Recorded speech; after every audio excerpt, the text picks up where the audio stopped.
Hidden figures. ये एक सच्ची बायोग्राफिकल मूवी है। ये कहानी शायद आपको आपकी जिंदगी में बहुत कुछ सिखा दे। ये फिल्म सन 2016 की टॉप 10 फिल्मों में से एक फिल्म है, जिसे ऑस्कर में बेस्ट पिक्चर के लिए भी नॉमिनेट किया गया था। ये कहानी शुरू होती है सन 1961 से। ये वो वक्त था जब काले और गोरों का भेदभाव अमेरिका में बहुत ज्यादा था। ये वो वक्त था जब वर्ल्ड वॉर 2 को खत्म हुए कई साल बीत चुके थे और अब हर देश धरती से निकलकर दूसरे ग्रहों पर जाना चाहता है। यहाँ पर 3 लड़कियों को दिखाया जाता है। ये तीनों की तीनों अफ्रीकन अमेरिकन लेडी हैं। इनकी गाड़ी सड़क पर खराब हो जाती है और तभी वहाँ पर एक पुलिस की गाड़ी आती है। ये उससे डर जाती है क्योंकि इस वक्त अफ्रीकन्स की जो अमेरिका में रहते हैं उनकी कोई इज्जत नहीं होती। उन्हें बिना किसी गुनाह के भी जेल में डाल दिया जाता था। ये तीनों की तीनों नासा में काम करती हैं और जब पुलिस को ये पता चलता है कि ये सब नासा में काम करती हैं, तो वो उनसे सख्ती से बात नहीं करता, बल्कि वो उनकी मदद करता है। क्योंकि ये वो वक्त था जब रशिया भी इसी तरह के प्रोजेक्ट्स पर लगा हुआ था और अमेरिका चाहता था कि उनसे पहले वो अंतरिक्ष में यानी कि चांद पर पहुंचे, और इसके लिए नासा में बहुत जोरों शोरों से काम चल रहा होता है। और ये तीनों नासा में ह्यूमन कंप्यूटर होते हैं, यानी कि ये नासा के लिए कैलकुलेशन का काम करते हैं। क्योंकि इस वक्त कंप्यूटर मशीन इतनी एडवांस नहीं थी कि उस पर पूरी तरह से विश्वास किया जा सके, इसीलिए नासा अपनी सारी कैलकुलेशन के लिए बाहर से लोगों को हायर करता था। इन तीनों में से एक का नाम कैथरीन जॉनसन होता है, जो कि मैथमेटिक्स में बहुत शार्प होती है। दूसरी का नाम मेरी जैक्सन। मेरी एक इंजीनियर बनना चाहती है। और तीसरी जो इनकी सुपरवाइजर भी है, उसका नाम डॉरथी होता है। वहीं नासा में ये दिखाया जाता है कि नासा का हर एक साइंटिस्ट इस बात पर काम कर रहा है कि कैसे किसी यान को पृथ्वी की कक्षा से बाहर भेजा जा सकता है, यानी कि अंतरिक्ष में भेजा जा सकता है।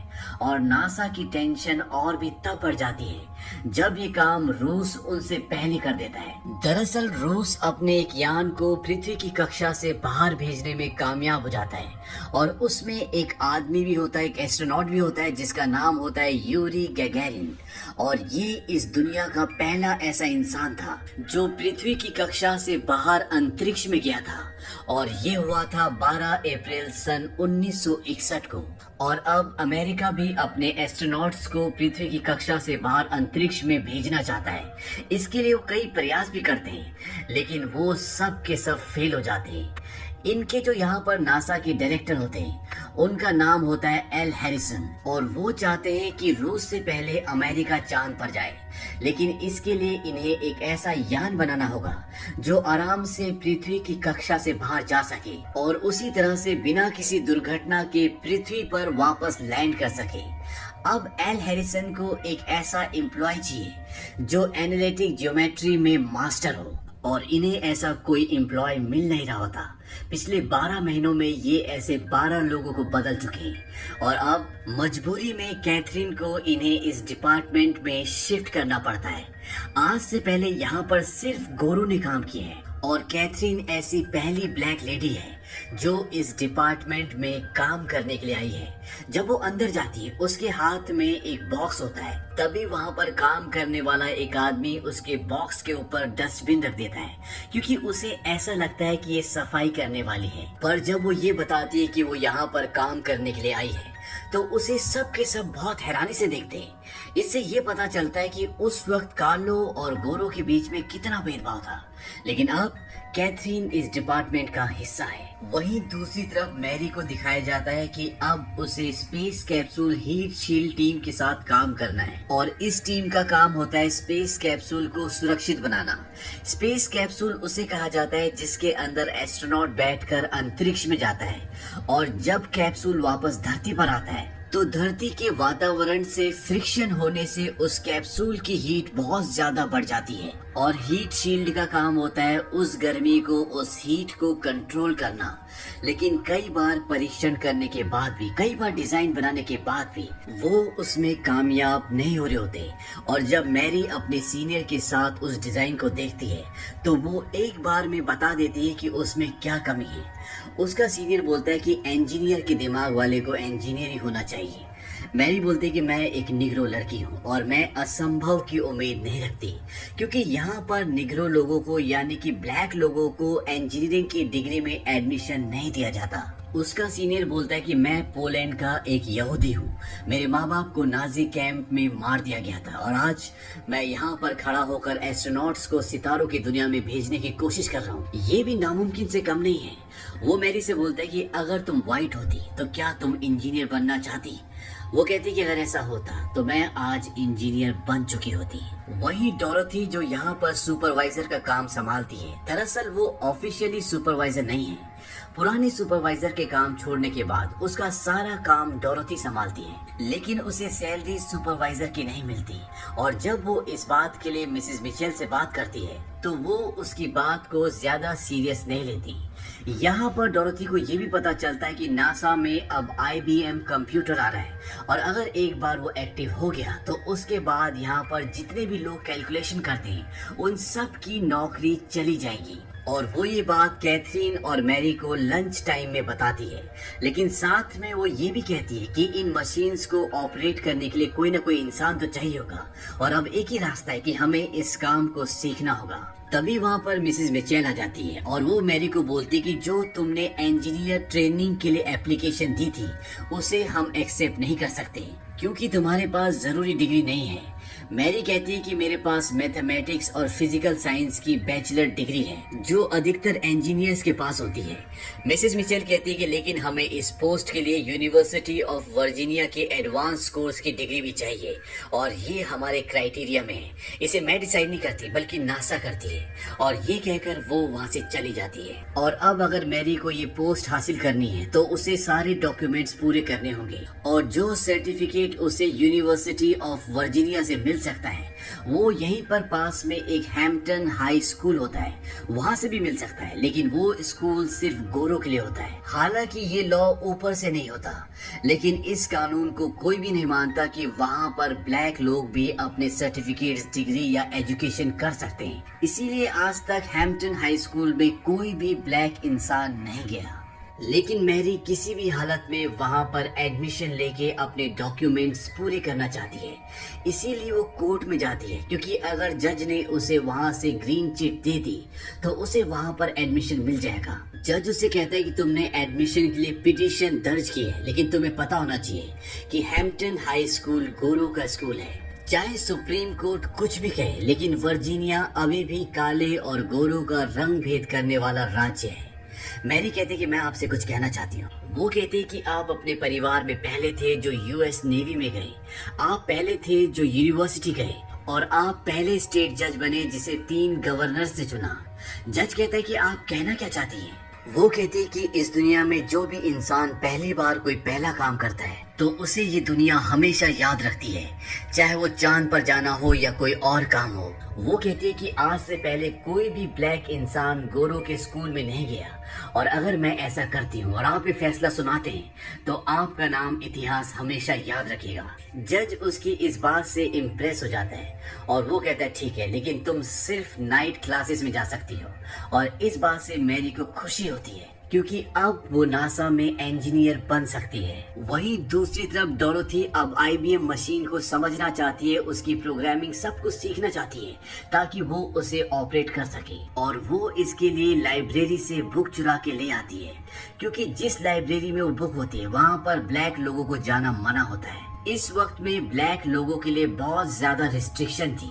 बस में उनके लिए सीट्स अलग होती थी, उनके टॉयलेट्स अलग होते थे, वो हर जगह नहीं जा सकते थे जहां पर गोरे जा सकते थे। लेकिन अब डोरोथी के पास वो बुक है जिससे वो IBM मशीन को समझ सकती है और वो उसे पढ़ना शुरू करती है और साथ ही साथ वो जो सीखती है वो अपनी टीम को भी सिखाती है क्योंकि वो जानती है कि एक बार ये मशीन चलना शुरू हो गई तो यहाँ पर किसी भी ऐसे एम्प्लॉय की जरूरत नहीं होगी जो कैलकुलेशन करता है क्योंकि IBM मशीन सब कुछ खुद ही जल्दी कैलकुलेट कर लेगी। इसीलिए वो अपनी पूरी टीम को, जो उसके अंडर काम करती है, जो सारी फीमेल्स ब्लैक हैं और जिनकी जॉब जाने वाली है, वो उन्हें आईबीएम मशीन के बारे में पढ़ाना समझाना शुरू कर देती है। वही कैथरीन हैरिसन, जो कि यहाँ का डायरेक्टर है, उसके अंडर जो टीम होती है उसके साथ एनालिटिक ज्योमेट्री का काम करती है। लेकिन वहाँ पर उसके साथ बहुत भेदभाव हो रहा होता है, क्योंकि वो अपने ग्रुप में अकेली निग्रो औरत होती है। उसके लिए कॉफी की केटल अलग से लगाई जाती है,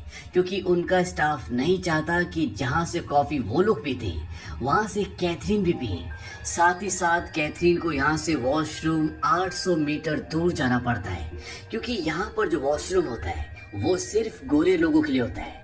लेकिन कैथरीन अपने काम में बहुत शार्प होती है। हालांकि उसे सारे डॉक्यूमेंट्स नहीं दिए जाते, लेकिन बावजूद इसके वो एक ऐसी कैलकुलेशन बोर्ड पर करती है जिसे देखकर सब हैरान हो जाते हैं। हैरिसन उसे अपने पास बुलाते हैं। वो कहते हैं कि तुमने ये सब कैसे किया। वो कहते हैं कि जो डॉक्यूमेंट्स आपने मुझे दिए उसके आधार पर ये पता चलता है कि आपके आज तक के सारे टेस्ट फेल क्यों हुए। आपका रॉकेट सब कुछ ठीक है, लेकिन कैप्सूल के भार को वो अंतरिक्ष तक पहुंचा ही नहीं सकता। हैरिसन बोलता है कि तुमने सब कुछ पता कर लिया इन डॉक्यूमेंट्स के आधार पर, जो पूरे भी नहीं है। वो कहते हैं कि इनमें सब कुछ लिखा हुआ है, और वो हैरिसन को सब कुछ एक्सप्लेन करती है। हैरिसन को ये भी लगता है कि कहीं ये रूस की जासूस तो नहीं है, लेकिन उसे बताया जाता है कि ये रूसी नहीं है। इसके बाद हैरिसन ऑर्डर देता है कि इससे कोई भी बात नहीं छुपाई जाए, इसको पूरा डेटा बताया जाए। हालांकि उसके साथ के लोग नहीं चाहते, लेकिन हैरिसन किसी भी कीमत पर इस प्रोजेक्ट को पूरा करना चाहता है। लेकिन हैरिसन देखता है कि कैथरीन कई बार उठकर अपने डेस्क से चली जाती है और वो बहुत देर बाद आती है। और जब हैरिसन पूछता है कि तुम बार बार यहाँ से गायब क्यों हो जाती हो, वो कहती है कि मैं बाथरूम गई थी। हैरिसन बोलता है कि बाथरूम, वो भी 40 मिनट तक, क्या करती हो तुम वहाँ पर? वो कहती है कि यहाँ पर मेरे लिए कोई बाथरूम नहीं है। मेरा बाथरूम यहाँ से 800 मीटर दूर, यानी कि आधा मील दूर है, और वहाँ से आने जाने में मुझे 40 मिनट लग जाते हैं। और यहाँ तक कि हम लोगों को यहाँ से साइकिल ले जाने की भी इजाजत नहीं है। मैं उस पॉट की कॉफी पीती हूँ जिस पर आप हाथ भी नहीं लगाना चाहते। हैरिसन को इन सब बातों के बारे में नहीं पता होता। वो उसके पॉट से वो स्टिकर निकाल देता है जिस पर ये चिट लगा होता है कि ये काले लोगों के लिए, और इसके बाद वो वॉशरूम के बाहर जाता है जहाँ पर बोर्ड लगा होता है कि यहाँ पर सिर्फ गोरे लोग जा सकते हैं। हैरिसन उसे उखाड़ कर फेंक देता है और कहता है कि आज के बाद यहाँ पर कोई भी जा सकता है, क्योंकि नासा में सिर्फ हुनर की जबान बोली जाती है। वहीं दूसरी तरफ डोरोथी भी अब आईबीएम की पूरी जानकारी ले चुकी है और आईबीएम मशीन अब नासा में आ जाती है। लेकिन जब नासा वाले उसे स्टार्ट करते हैं तो उनसे स्टार्ट नहीं होती, और जब वो वहां से चले जाते हैं तो डोरोथी वहां पर आती है और वो उसे स्टार्ट कर देती है। इससे उन्हें समझ में आ जाता है कि डोरोथी के पास आईबीएम की नॉलेज है, और बाद में डोरोथी को यहाँ का सुपरवाइजर बना दिया जाता है। लेकिन डोरोथी एक शर्त रखती है। वो कहती है कि उसके साथ जो उसके 30 को वर्कर्स हैं, उसे उनके साथ यहाँ पर काम दिया जाए, क्योंकि उन सब को आईबीएम की नॉलेज है। डोरोथी ने सबको सब कुछ सिखा दिया होता है, और मिसेस मिचेल उसकी शर्त को मान लेती है। वो डोरोथी को यहाँ का सुपरवाइजर बना देते हैं, और साथ ही साथ मिसेस मिचेल पहले डोरोथी को सिर्फ डोरोथी बोलती थी, लेकिन अब वो उसका नाम इज्जत से लेती है। वही नासा से पहला एस्ट्रोनॉट अब पृथ्वी की ऑर्बिट पर जाने के लिए तैयार है, और उसका नाम होता है जॉन ग्लेन। कैथरीन कहती है कि मैं इस पर अभी से काम करना चाहती हूँ। उसके जो डायरेक्टर होते हैं, जिनका नाम हैरिसन है, वो कहते हैं कि ये नंबरों को सही जगह लगाने का काम नहीं है, बल्कि हमें एक नया गणित इजाद करना होगा। कैथरीन कहती है कि मैं कर सकती हूँ। हैरिसन उसके पिछले काम को देखकर उसे इजाजत दे देते हैं।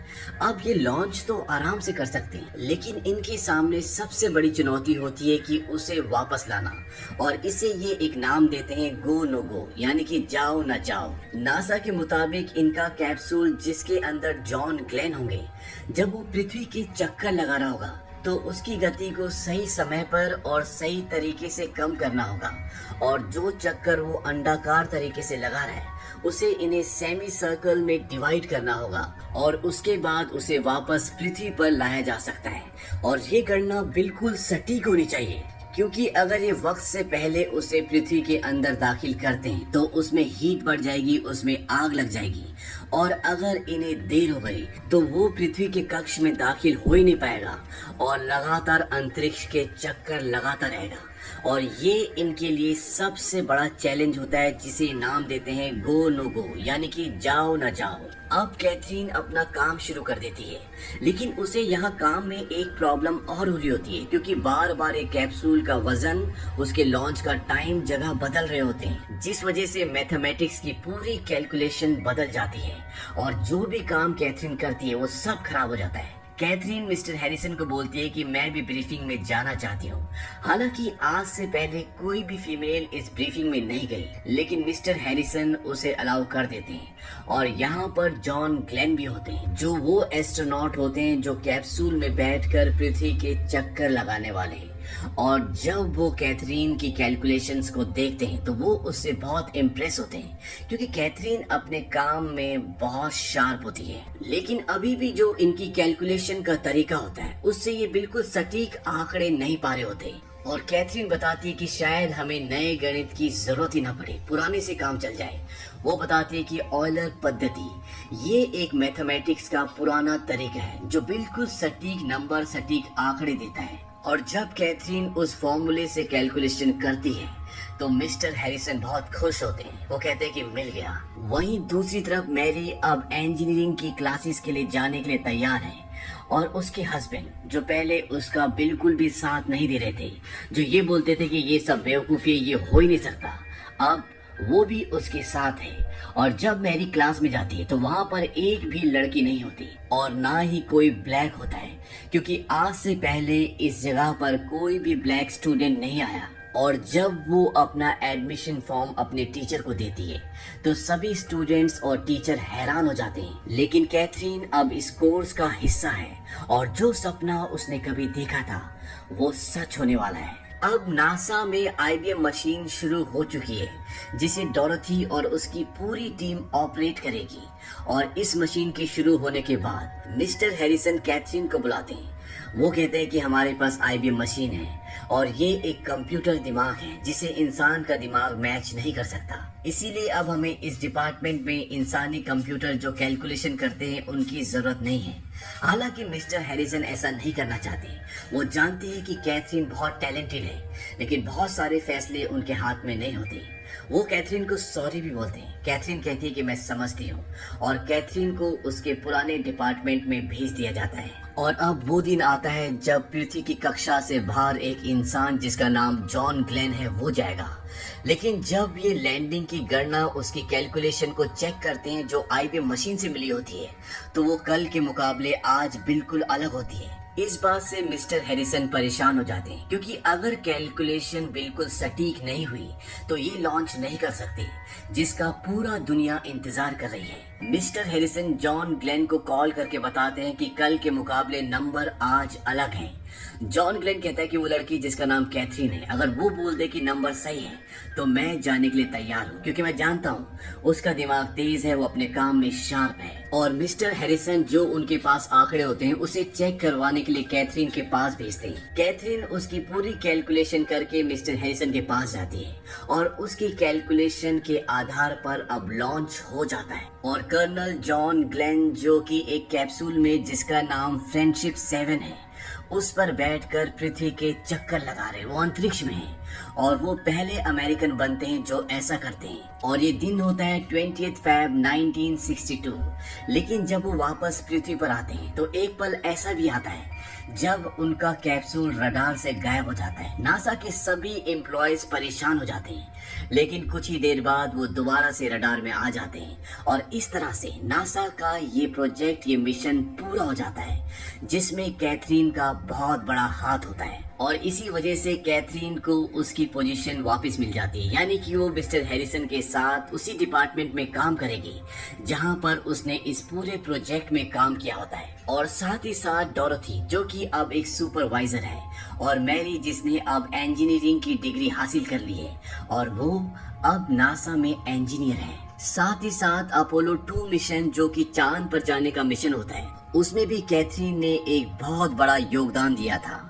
और सन 2016 में नासा ने कैथरीन जी जॉनसन के नाम से एक कंप्यूटेशनल बिल्डिंग बनाई, जो कि उनके काम को देखते हुए उन्हें सम्मान दिया गया था। और 97 की एज में कैथरीन को the presidential medal of freedom के अवार्ड से सम्मानित किया गया।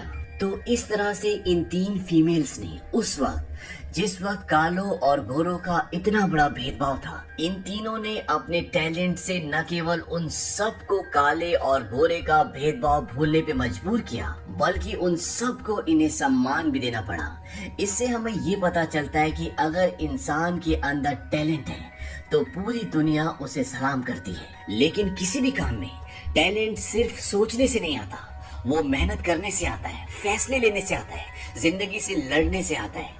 और अगर किसी के अंदर टैलेंट है तो ये दुनिया चाहकर भी उसे नकार नहीं सकती, क्योंकि टैलेंट ही एक ऐसी चीज है जो इस दुनिया में अमीर गरीब, ऊंच नीच, पढ़ा लिखा अनपढ़, इन सब को मिटा देती है। तो ये थी कहानी हिडन फिगर्स की। ये फिल्म सन 2016 में रिलीज हुई थी, जिसकी IMDb रेटिंग है 7.8।